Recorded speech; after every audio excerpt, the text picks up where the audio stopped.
بسم الله الرحمن الرحيم. السلام عليكم ورحمة الله وبركاته. الفيديو النهاردة يا جماعة عن العملة اللي هي الألمنيوم فئة 10 ملمات دي يا جماعة.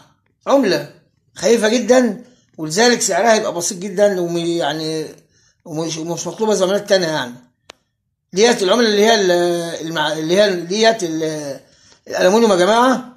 دي 10 مليم يعني بتبدأ من 1967 زي ما حضراتكم شايفين، وفي منها عملات قبل كده برضو ومرسوم عليها صورة النسر من الخلف وفي صورة الصقر ده يا جماعة، وفي موجود منها برضو عملات تذكارية برضو ألمنيوم.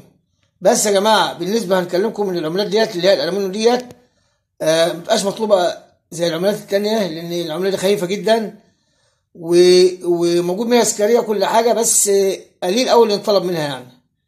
فلذلك العملة الألمنيوم يا جماعة اللي هي الكرش ساغ أو 10 مليمات دي يا جماعة ديت موجودة بكميات برضو بس يعني سعرها برضو بسيط.